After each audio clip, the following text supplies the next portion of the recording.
Sa kaugnay na balita, kunin naman natin ang update. Kaugnay pa rin ang nakatakdang unbank meeting ng COMELEC ngayong araw kung saan tatalakayin dito ang mga disqualification cases laban kina Senadora Grace Poe at maging kay Davao City Mayor Rodrigo Duterte. Mula sa aming kasama, si Ria Fernandez mag-uulat live via phone patch.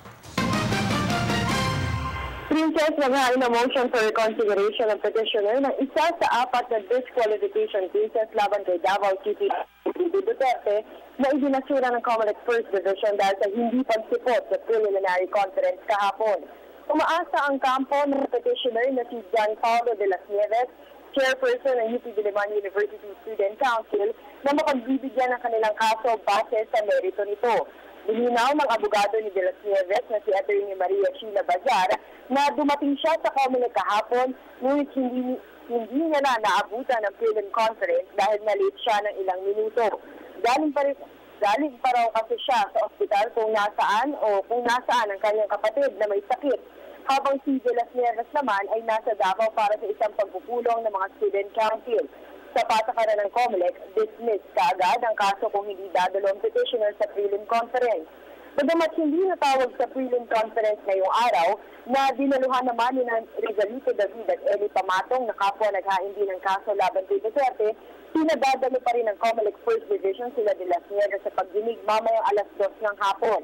Nais klaruhin doon ni Atty. Bazar kung talagang dismiss na nga ba ang kanilang petisyon dahil may balitang ipinaurong naman daw nila Duterte ang prelim conference ngayong araw. Diyon man, may MR naman daw silang inihain.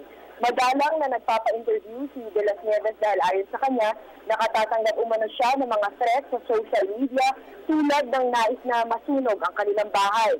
Sa kabila noon, hindi raw siya uurong sa laban para harangin ang kandidatura ni Duterte dahil ipinaglalaban niya dito ang ating karapatang pantao. Samantala, Princess, patuloy pa rin ngayon ang COMELEC unbank session.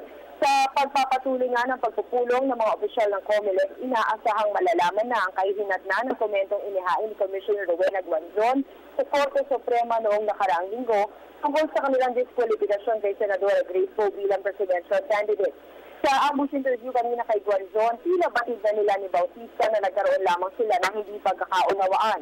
Sa tingin pa ni Guanzon, maganda ang magiging bunga ng unbank meeting ngayong araw. Ito ang pinakamainit na balita mula rito sa COMELEC. Ako si Ria Fernandez para sa Telebisyon ng Bayan.